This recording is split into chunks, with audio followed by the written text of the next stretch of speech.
Welcome everyone to this week's webinar. Really excited to have you all with us. Really excited that you've been able to join us today. Today we've got Sean Zinsmeister from Google Cloud from Looker joining us to chat about a whole range of things. And so you're going to hear a little bit from me here at the beginning, and then mostly from him for a while, and then I'll jump back in for the Q&A towards the end of this webinar. For those of you who haven't joined us before, we Spectacles do these webinars every other week. They're really just about bringing the Looker community together and talking about interesting topics that are relevant to the community. It's not really about selling spectacles or anything like that. It's really just about lots of companies are doing great things with Looker.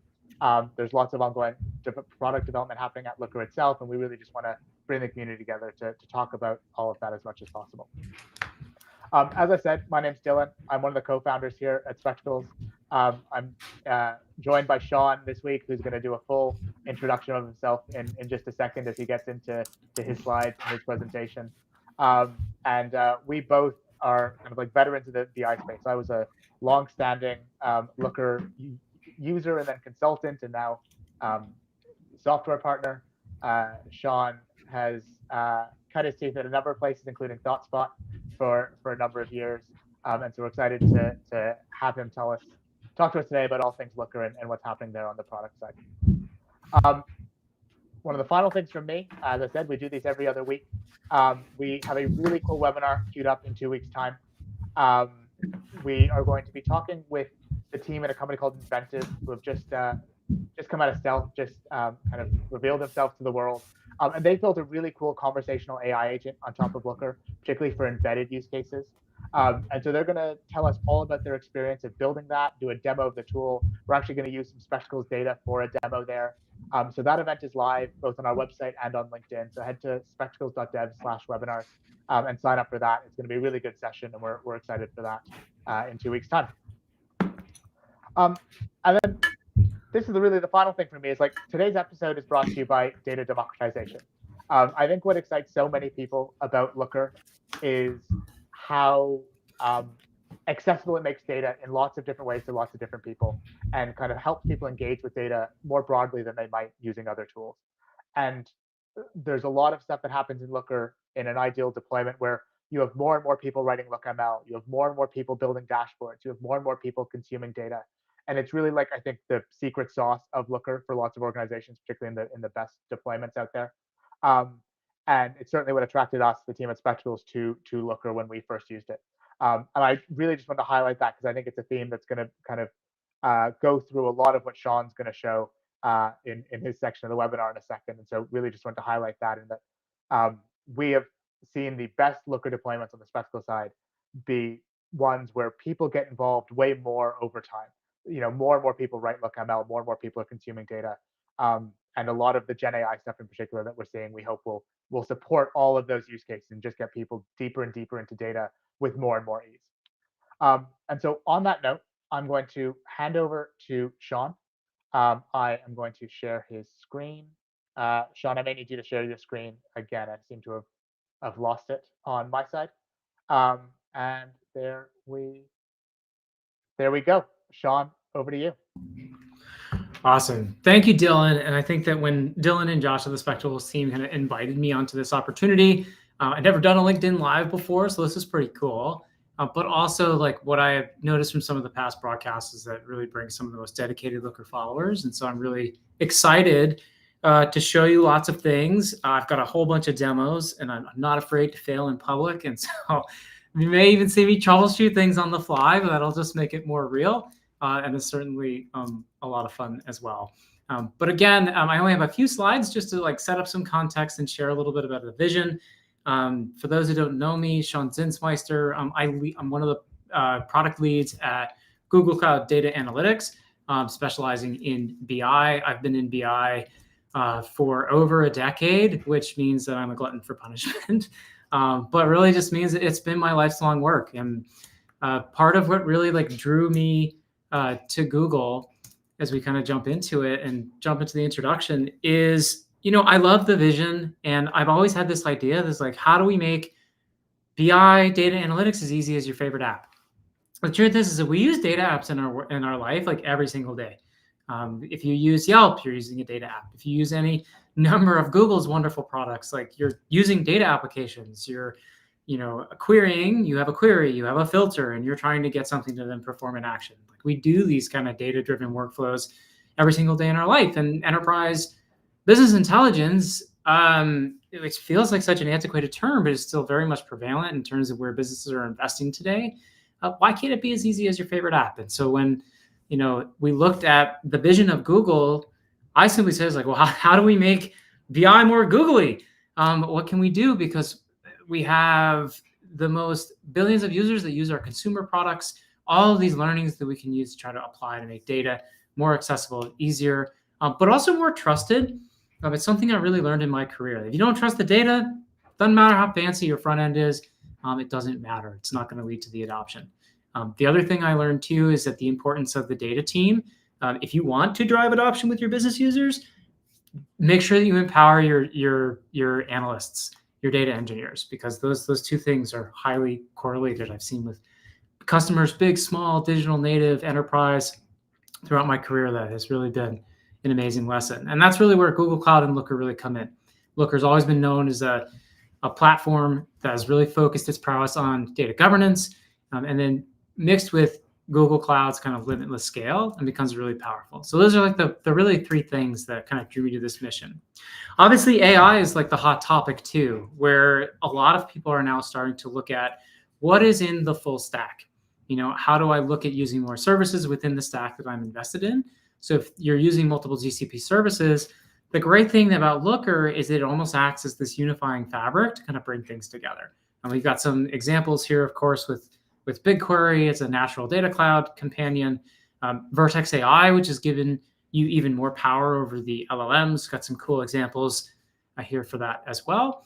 And then, of course, like when it comes to Gemini, the key is like, how do we speed up tasks and workflows that usually bog users down in analytics?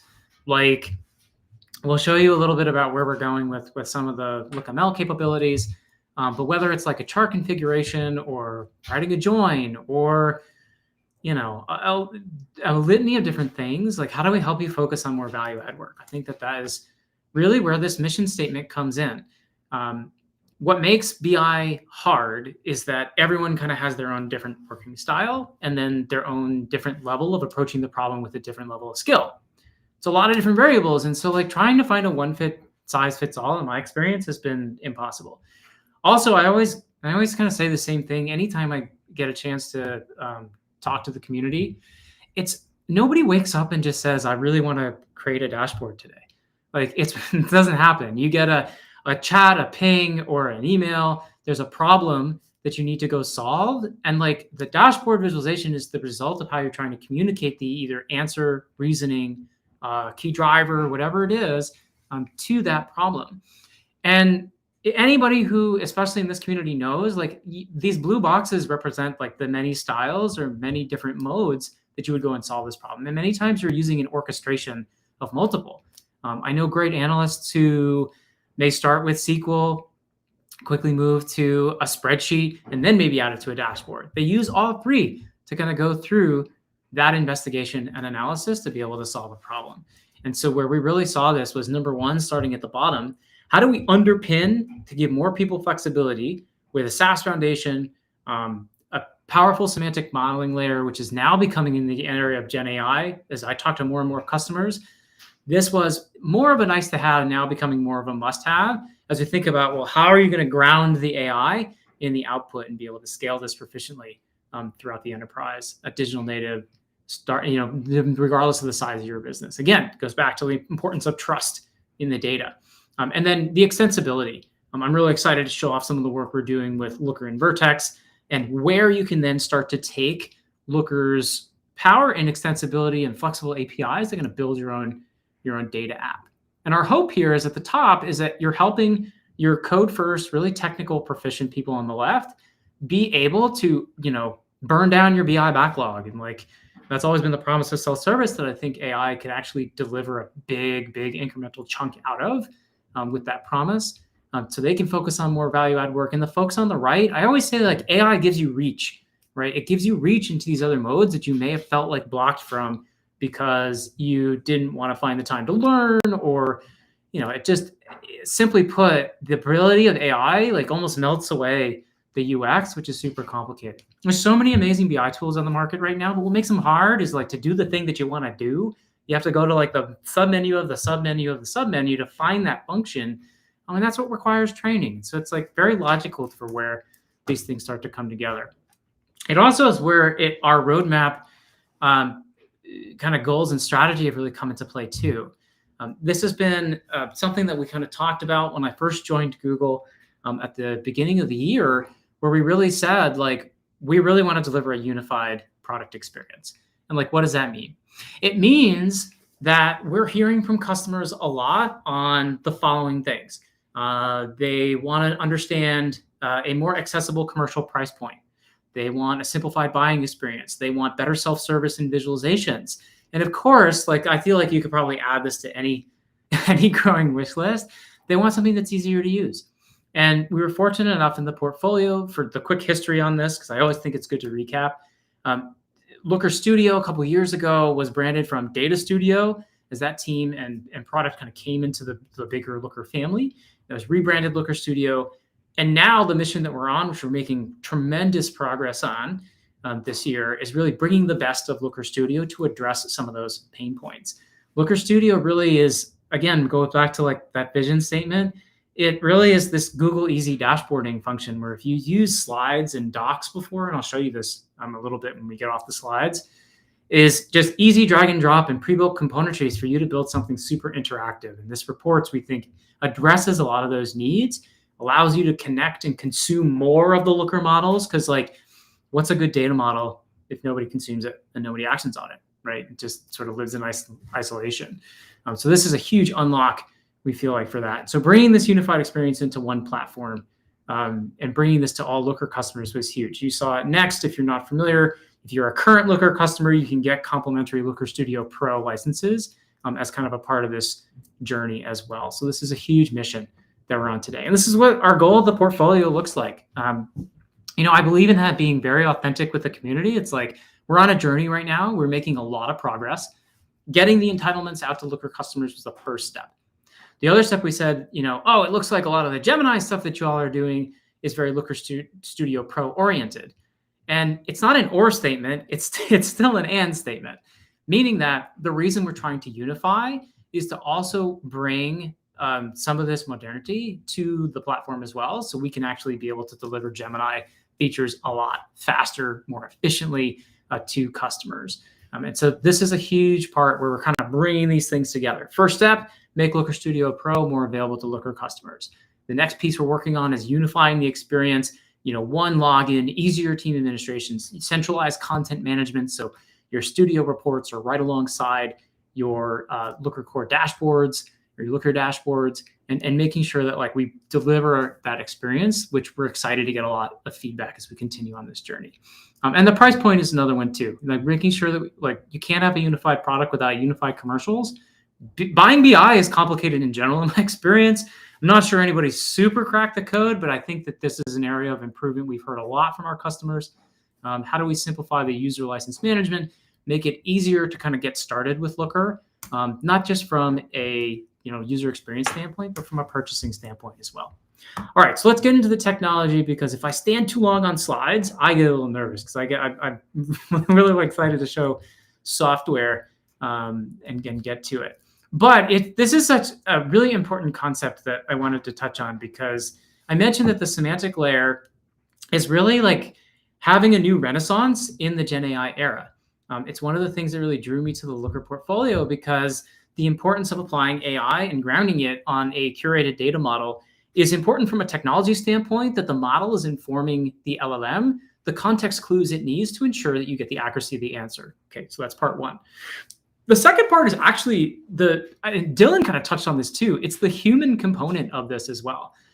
The cool thing about a semantic layer is, yes, it's a decoupling from the data warehouse and like pulling the metrics layer out of the BI tool and having it sit in the middle so it can be more universal. Also a technology reason.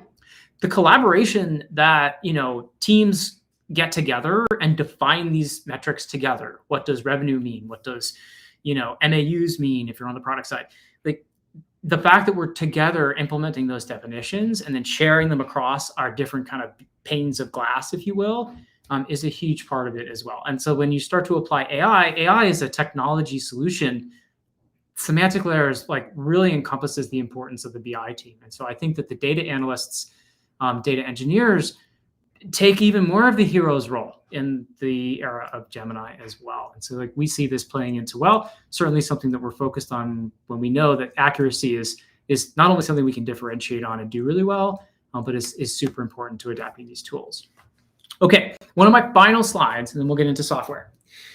When you talk about conversational analytics, everything starts to look the same, right? And one of the reasons is because you're entering this new era of user experience that we haven't seen before since the rise of the GUI, right? The graphic user interface. Because now everything kind of has like a box that you can type into and like does stuff, generative, right? And it's important not only when you're starting to see lots and lots of different types of software vendors come out with these types of natural language experiences to differentiate, be able to talk about, educate one another about like what's different. But within the Google portfolio, you'll start to see a lot of services are, of course, adding Gemini capabilities within everything. So in BigQuery, you might have seen maybe a demo that I did, or if you were at Next and you joined us, this is within BigQuery, a product called Data Canvas. This is actually very, very close in June to being generally available, so very excited about that. But BigQuery is where you can actually be able to have this full canvas, flexible natural language experience of NL, natural language to SQL, to be able to explore your data. It almost creates like a mind map that you can. I think it's a really cool experience, very differentiated in BigQuery. But that's within the BigQuery console. Off of BigQuery, it's like when it comes to Looker, when we talk about Gemini and Looker, these are native AI capabilities. These are your out-of-box capabilities that you'll be able to have. And I'll show you a number of these different kind of agents that we kind of talk to them as. I like to call them your guide on the side. And you'll kind of see that throughout to, again, help accelerate tasks and workflows and analytics. And then, of course, there's the Vertex extensions. These are awesome because I get this question from customers all the time, like they want to build their own chatbot or they want to have more fine-grained control over your LLM. Personally, I think some of these use cases are just, they're very novel. I don't know how much that they're actually going to play out, but for customers that want to bring their own LLM and have more control over it, Vertex is a great AI management tool that allows you to get that types of fine-grained control. And so we start to see customers who are doing embedded analytics, we call powered by Looker, or building their own custom data app and chatbot, really start to use these as well. Also, Explore is a highly differentiated feature for self-service and visualizing your LookML model. This actually augments that experience even more. And so there's a lot of value here, even outside of embedded analytics, that you can use to augment this today. And this is available from our awesome solutions team. Shout out to them. The open source kits are available, and we already see partners and customers starting to use them in the field. All right, so I'm going to cover a bunch of new features around Gemini and Looker. So here's a quick snapshot of some of the things we're going to cover today. Probably won't get to all of them in a reasonable time, but we're definitely going to cover enough of them to be dangerous today. So that'll be super fun. And then I'll get a chance at the end to also showcase our new conversational analytics, which is in preview, and kind of showing you where we're going with a really powerful feed mechanism that'll let you ask questions and kind of open up a whole new world and style of BI that we're pretty excited about. Okay, demo time. So let's get to it. I'm going to start actually in Looker. So we had a capability that is in preview right now. It's called LookML Assist. Let me make sure that I position this kind of where we're at with kind of version 1 of this. The feedback that we got from customers is, and I think Dylan touched on this in the beginning, that like they love Looker. There is a little bit of a hill. There's a learning curve, right? There's a hill, I call it, that we need to get over for new users. They have to learn LookML. And while SQL proficient users can definitely pick up on LookML very quickly, we wanted to make sure that we could address this. It's called a cold start problem in product world, but like, how do you help new users onboard more quickly? So I kind of call this the onboard assistant. It's actually somebody on my team coined that. I thought that was great. And this is for really, if you're new to Looker, how do we make it easier? And we felt like this is a great way for us to start to apply Gemini. So some of the capabilities that we have. I'm going to use an example here. Data Beans is our coffee retail example. So if you wonder what that is, it's our fictitious coffee retail business that I'll kind of reference a couple times in the presentation today. But I thought I would show you a couple of examples and kind of build something that we can kind of explore together. So let's dive into it. All right. So I have pre-created this before, but I want to kind of show you how I did it using natural language, and then I'll kind of talk through some of the details about, why the program is doing what it's doing. So up here in the right, you're going to notice a new Gemini icon. I can open that up, and that'll kind of give me the guide on the side where it's going to be able to help me code. And so I pre-built a prompt because nobody wants to watch me do a typing test. And there's a few things that I'm going to highlight here, and I'll zoom in so we make this nice and neat because it's a bit of a blob. What it's meant to say is we want to take natural language, and if you're new and starting, I want to create a new view. In this case, it's going to be a PDT. I know what I want to call it, and I've definitely been a little bit more prescriptive about some of the language. Now, a couple of things that we're working on because it's still in preview, so we've got time before we get this out there. We want to also make it even more flexible because this is a very prescriptive prompt as it is. And that's admittedly, if you're looking squinting really closely at the screen, this is a part where we're going to make it even more flexible. But if you're new, you know that you want a new view, here is the suggested code. And so I've actually already gone through and I've kind of added this to my model right here. So I can insert. So where this is helpful is the LookML code is generated for you. It's really easy for me to be able to edit and then kind of do it in fly. What I like about this is it kind of teaches you the language. I can tell you that I was not super familiar with LookML coming into it. I knew how to compete against it. I knew generally the power of it, but just even using this assistant, getting to know, I gained a big appreciation to the power of LookML and kind of learning along the way. So as a user, if you're an experienced LookML developer, you know this world. I hear this from customers all the time. What do you get asked a lot is once the model's there, you need to configure it, and you need new measures and dimensions in order to make that model usable. So you can now even start to do that. And so this is one of the kind of V1 features that we have. How do we make it easy to be able to create these measures? So I've kind of given it a definition here. Zoom out, and it's going to go ahead and generate the response that I need, which I've already added into that for sake of time. So you save that, and then we're going to do one more thing because I actually want to create a join on the fly. So we're going to go back to our model. What I like about this guide on the side is it also allows me to kind of go back in time, so I can go upstream and downstream, which is actually super useful. What I'm showing you in this example is it's already highlighted here in green from rows 48 to 54, is that I'm adding a new join here to kind of complete the model. And then we'll go ahead and I'll show you the visualization of it where we can explore it. So, super kind of toy example that we're showing here. But the idea is if you're new to LookML, there are some really interesting ways that you can help you onboard to the language even faster using natural language. And that's what we're trying to accomplish with the first version of the product. Now, that's not to say that if you're an experienced Looker developer, I think that there's a number of things that we can help speed up these types of workflows. I talk to customers all the time who say they keep getting new requests probably daily around new measures and dimensions and need to be added to the model based upon the needs of the users that they're supporting.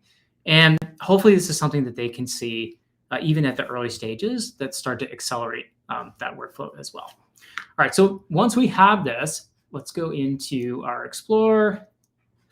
And actually, I'm going to go open something even more fun, and we can actually look at this with our Explore Assistant. So what we've done here is we've taken Explore and we've added the Vertex extensions onto it. And so I can go ahead and chat that.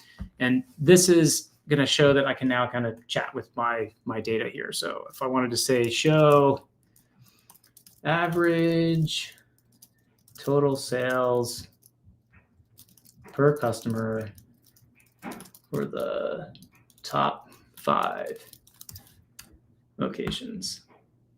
This is cool. I'm never afraid to do these demos in public because if it fails, at least I can show you how to troubleshoot it as well, or do my best. Maybe I'll have to phone a friend. But if you're new to kind of understanding the Looker plus Vertex extensions, it opens this awesome assistant to just allow you to just it almost takes the Explore functionality that people really like with self-service and augments it to make it even easier. For people who know Explore, they're familiar with this interface. You can see here's my customer facts that I added. And of course, I can keep adding things here. Why do I like this? I like this because for a few reasons. It goes back, and you'll see I'm trying to be very, very consistent. When it goes to our vision, like what we're trying to do is adopt to these many styles. And so you're not always necessarily going to use a feed, a chat interface to answer all of your questions. You want to be able to move back and forth. And so like augmenting Explore with this type of capability is going to invite more users into the Looker tent than we had before, and hopefully help scale adoption, as well as be a capability you can add to an embedded application. All right, so you see my data and my results below. You can go ahead and see this is the SQL that got added as well. The other kind of neat capability here that we've added is you may have seen some of our dashboard summaries tool. You can actually use a command to just ask the AI to just go ahead and summarize this for you. And now you're applying AI on this LookML model, so you can see how it's all coming to life. And this should just give me a quick summarization of what you see. So really quickly, there you go. Average sales per customer gives me my key points. That's awesome. So I get a little data literacy piece, a little ways that I can actually be able to check this. So as like a recap of what you're seeing, it's like being able to go from LookML. I'm new to LookML, flatten the hill with AI, and really help users onboard faster by using the LookML Assist. So, and we plan on expanding those capabilities in an exciting roadmap to even get more advanced. But some of those capabilities should hopefully help flatten the hill as a stage one. Stage two is also inviting in, like, where do you then use? I always kind of see Explore as a part of the data modeling process, since visualization for a lot of modelers is key for me to be able to prototype a visualization and quickly iterate on a LookML model. Certainly a great use case for some of the extensions that we had. So I encourage you to go try those out. It's another way that you can scale self-service for your users who are already using Explore, as well with Vertex. And again, like the advantage of Vertex is all the fine-grained control that you have over the model. And you can keep, asking different questions. Like, I love the fact that you can even handle some fairly good ambiguity. Let's see if I may have to go back to the beginning if I lost the chain here, but like, what's the seasonality of the business like, and how it interprets that, I always think is like pretty fascinating. This is the disambiguation that AI is getting pretty good at as the LLMs get more advanced. But of course, it's borrowing the clues like from the LookML model as well. Let's give this a second to see if this populates. If not, I may go back and try it again. I got a little, it's interesting. You always get some of this kind of cool stuff when you get it. The funny thing is, like, with some of this stuff, like sometimes you get an answer that's like, yeah, that wasn't quite what I wanted. Or maybe we can go back and just take a look at it. Not what I expected, but this is also where like the human in the loop and the operator becomes a super important part of this. I don't think anyone's trying to like put this stuff into production blindly. There you go. That actually makes a lot more sense. And so that's actually a great example of just like, hey, sometimes these things are going to give you this like, huh? Like what? I don't get it. And when we think about the user experience, it's actually what we're trying to develop around as well. Like, how do you continually allow the user to enter what I call like a tweak and modify use case? Like, use the natural language to speed up what you need, but then like apply your own knowledge, right? It's like, nobody wants to just follow GPS like totally blindly. You should have some idea of like where you're going. I think that's kind of the balance right there. So pretty good excuse to kind of share that example.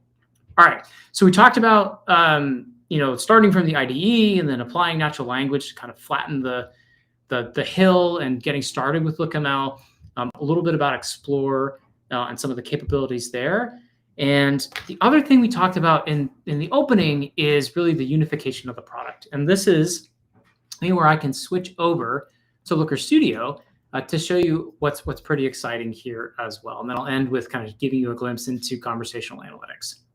So if you're new to Studio, what I love is that you can actually be able to connect to Looker models from Studio. It gives me a much more flexible canvas and a ton of different styling power that I didn't have before in a really Google easy fashion. So here I'm going to connect to my data beans. demo. I've got my Explorer there, and I can go ahead and add it with just a few clicks. With Studio Reports, you also get the ability, if you go back to add data, you'll notice that we have a number of awesome partner connectors. I think we're up to 900 plus partner connectors. You are bringing an entire ecosystem of the ability to connect directly to applications as well. Should your governance policies allow for that. All right, so before we jump in here, I've got my Looker model here that I can look at, and I can start to then, we can bring some things in. And again, if you're new to Studio, there's intelligence built into the canvas where it starts to infer the types of charts, and we'll even actually be able to guess at some of the metrics that you want to. So pretty cool stuff to get you started. I'm just going to look at this. This is all looking at the sizes of things. So I'm going to go ahead and just add total sales. And I might want to sit here and maybe I'll look at, we'll drag in what's interesting here. Let's look at maybe location, add that on there. And then maybe we look at, let's look at item name. That's kind of neat there too. So these are some pretty good examples, and I'll show you what I love about Studio and where we hear feedback a lot. Because again, go back to the why, like why are we unifying these capabilities? Well, self-service, you see how easy it is for me to kind of drag and drop these things around, and like I can go and find this metric, and I can add another metric where, maybe I want to see quantity right next to it. Yeah, that's all well and good. But what is even more powerful we hear is like, hey, I want more visualization and charting options as well. And then I want the ability to customize that. And this is where you're going to start to see a lot of innovation from us with new chart types, new capabilities, binning, advanced capabilities for the user to make it easier to explore, build, design, and more. And again, like make sure you're getting the most mileage out of your Looker models. A model by itself is not valuable. You need that model to be consumed in order to spread trusted metrics. So here again, lots of different styles that you can bring. I love also the granularity of the styles and the control that you have over. Maps is such a great use case for this because, I can start to really get granular around like, hey, you know what? I don't want to show the street view, and boom, you can take that away. So like being able to customize the UX is just going to make the visualizations that much more enticing. So go here, and maybe we have this we'll make this just be another bar chart just to keep things kind of simple. But just the ability to kind of drag and drop the themes and layouts and things that I get are super, super powerful. Can reset this. Everything's very interactive. Can even add these control mechanisms. And so if I wanted to say, let's maybe add a drop down, and then what else do people like here? They like date range control. I won't go too far. I'm not like the best dashboard builder. I can play one on LinkedIn Live though, pretty okay. All right, so that's not the nicest thing. Let's at least make this like halfway decent for our audience here. But again, you can just see like if you've used like Google Docs and slides, a lot of the intuition of the user is right there. And I'll show you what this is my favorite feature. So I can go ahead and grab my symbol logo. This is Google's kind of fictitious company. Add this in the corner here.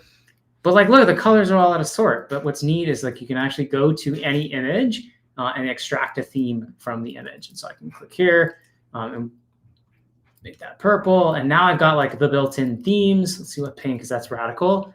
Too much for Wednesday. I don't know. You're just going to kind of see how quickly you can get thematic, and then the hex colors and everything. It's a brilliant way to accelerate the design look and feel of this. So when I really get into, let's look at things by, how about we just look at like Mocha Melody.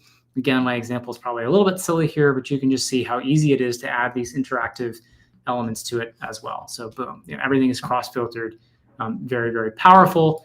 Which is great. And so if I kind of go here, I'm actually gonna let me show you what what does a finished piece kind of look like? The fact that you can kind of build the art of the possible with something like this. Bring in there was a question I had from a customer yesterday. Can I use multiple Looker models? Most definitely. You can even bring in sheets. You can even hear like I'm showing this being able to connect to BigQuery, as well as like a number of different sheets that I might have. I'm even doing a looker model and including some blended data on the fly. So when you think about that ad hoc use case, that's what we're trying to appeal to. Great excuse here is that these things are super collaborative. If you're familiar with Google products, you probably recognize windows that look like this.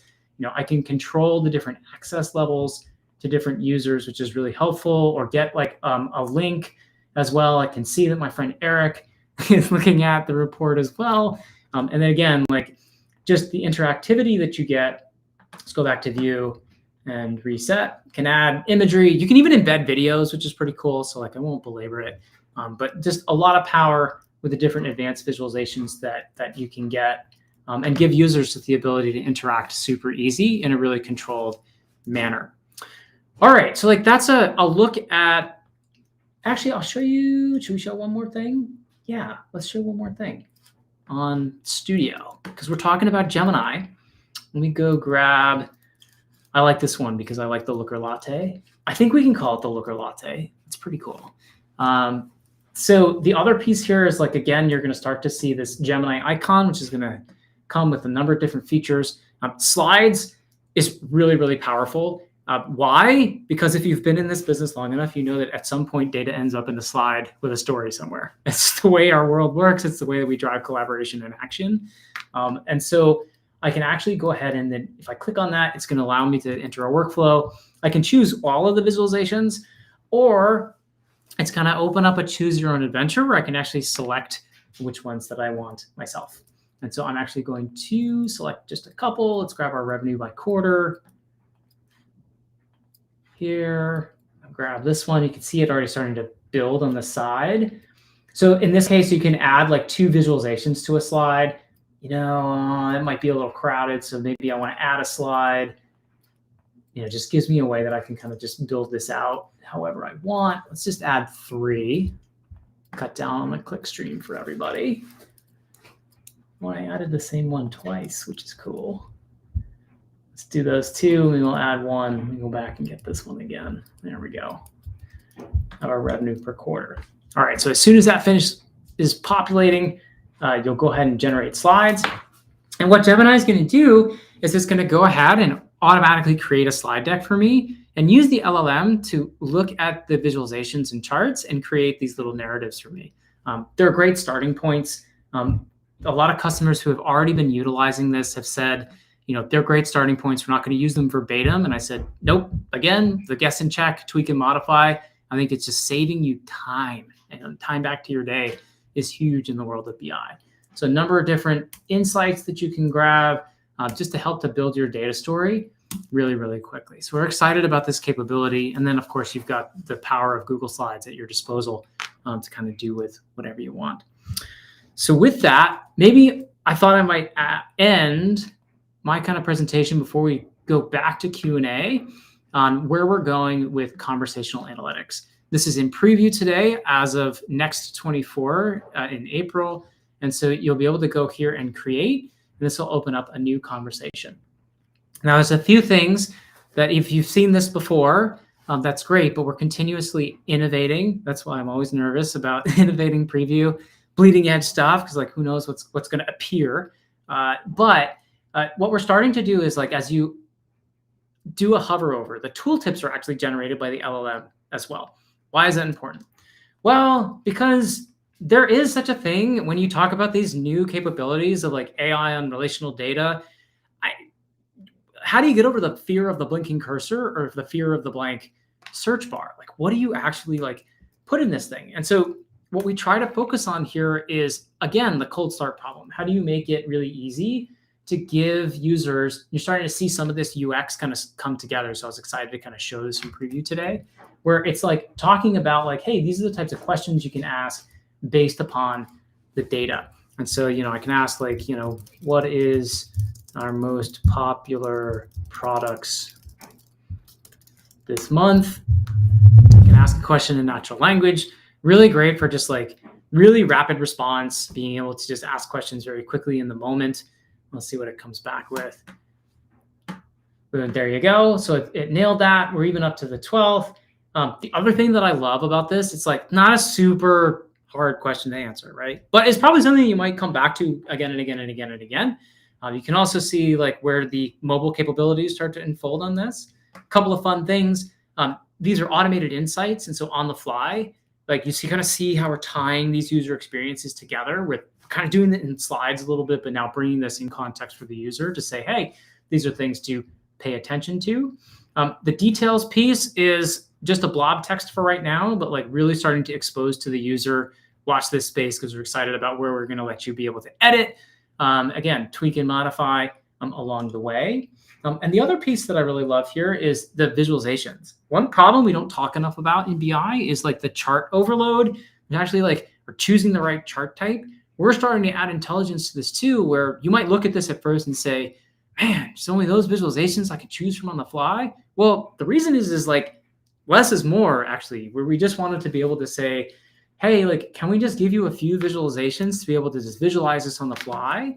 So you can actually go and then ask your next set of questions. And so like I can grab and ask a new prompt and say, okay, well, knowing that, let's look at total sales and quantity for our top 10 locations and start to really explore that our model this way. There you go. So again, like really quickly on the fly, I can grab insights. You can see that I can switch to my favorite scatter plot here. We will have the ability to then push this to the studio report in Canvas if you want more flexibility. So again, start to bring you on the journey where we're tying a lot of these experiences together, which is really exciting. The thing I also really love is how we're advancing with the language to ask even more granular questions as well. So this is a who question.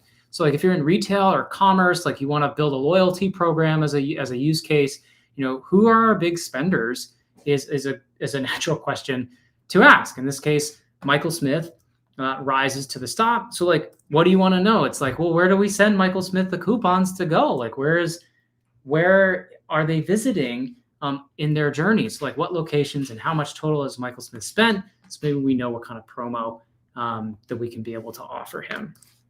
And so we'll go ahead and see that. There we go. And so I can even limit this and just, say like, only the top 5. So we're even starting to look at like, how do you continue the chain of logic on this? So you can kind of build on your question, make it easier for the user experience to follow. There you go. So there's my 5. Again, you can see the details, give feedback, grab the insights, send Michael a coupon to Magic Mugs. That seems to be where he visits the most. So it's pretty actionable.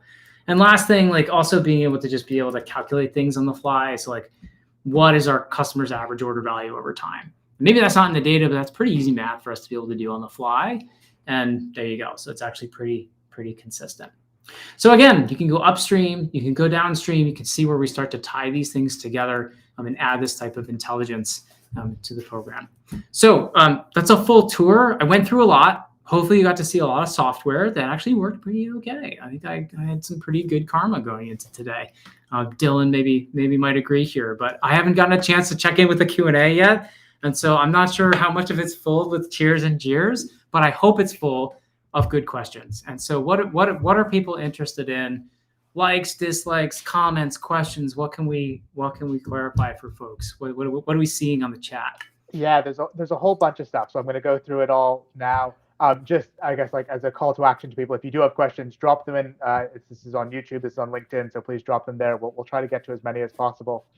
I think one of the recurring questions, I'm kind of like paraphrasing from a bunch of different people, is and I appreciate you won't be able to give anything specific here, but it's kind of like rough timelines for access to some of these things. Like, what does GA look like in the broadest sense for this stuff? Yeah. And I think particularly some questions around like, what are the requirements around where my Looker instance is deployed? Like Google Cloud Core, hosted original, like all flavors of Looker. Like, what does that matrix look like of like where I'm deployed and when I might get access to certain things? Oh, super good questions. And like, you can't bring a product manager out in front of anything without asking them like the date question. It's always the favorite one, which is great. So let's start with the first question around what's our plan for rollout with Gemini in Looker.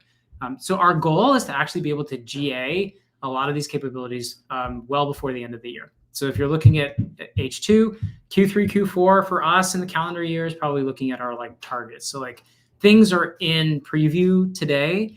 So customers have been hitting up our preview program. We're going to open that up a little bit more in the months to come to make it more accessible. Just following the standard kind of product lifecycle that we go through to make sure that quality is for quality assurance. And so far, we're seeing really good feedback from people. And so we're looking to GA this before the end of the year. Now, in terms of the versioning, so remember that when I talked about like how we're really focused on simplifying our commercials, like I've heard this before, that we have a lot of names at Looker. It's true. And we want to actually try to consolidate this even more.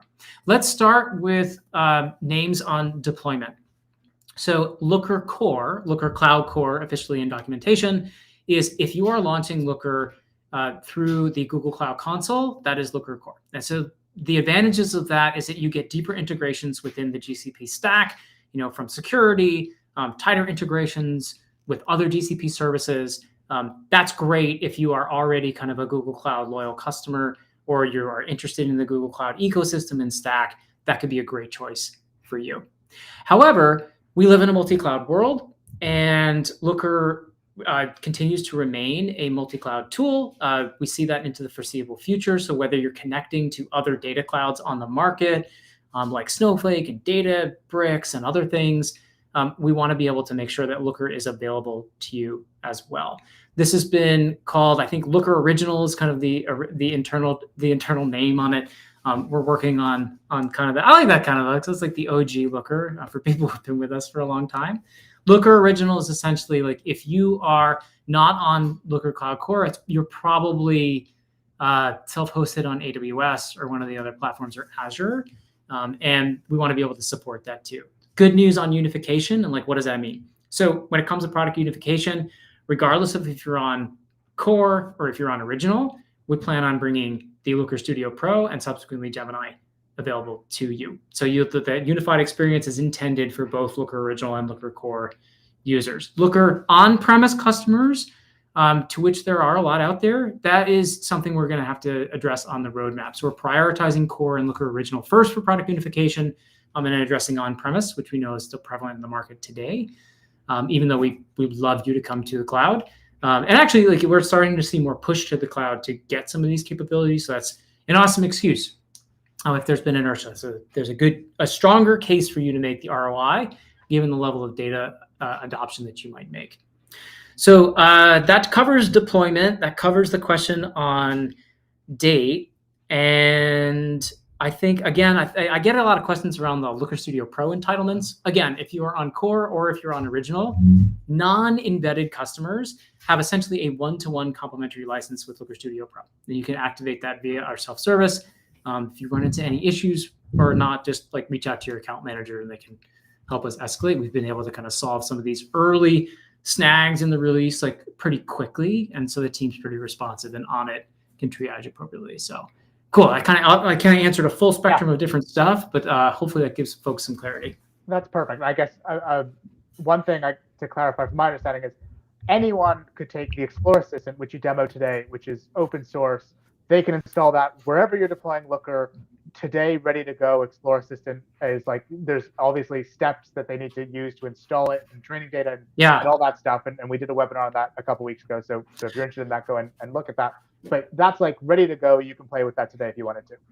You can play with that today. I see Jesse Sherb on the line here today too. His great team.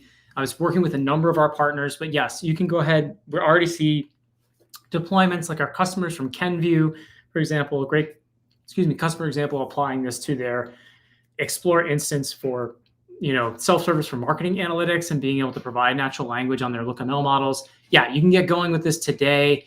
We've got a number of partners that have now been onboarded as well who can help. So if you have a services implement, an SI or a services implementer that you're working with today, this is probably where we can help them if they're new to this, get you going and started. So we have a growing list of different partners that are helping to onboard this. But yeah, you can get going with this today, and they're already showing great signs of success. Awesome. And then one theme that's coming through some of these questions, and you've talked about a little, is I think so much, maybe not the majority of Looker customers, but for some people, the real killer use case for Looker was embedded, that they're using it in cases where their customers probably don't even know that it's Looker behind the scenes, and they're either embedding stuff in a white label capacity, or they're actually just like using the Looker API. And I appreciate this may not be this year, but like, what's your rough thinking on like what could be possible in the like Gen AI plus embedded use case in terms of like so what that there's looks like? totally, there's a few things that we are thinking about, and embedded is a huge growth market for us. And so it's I didn't think we were going to have time for this topic, but I kind of like that we do. Maybe if you let me show my screen, I can answer the question by actually let me show you a couple things that we're doing. So again, like one of the things I love about embedded analytics is if you are a Google customer, it's a great excuse for you to tie lots of different services together. This is what we call our kind of data beans application in fully immersive mode. You see lots of different services coming together here between our Google Maps API.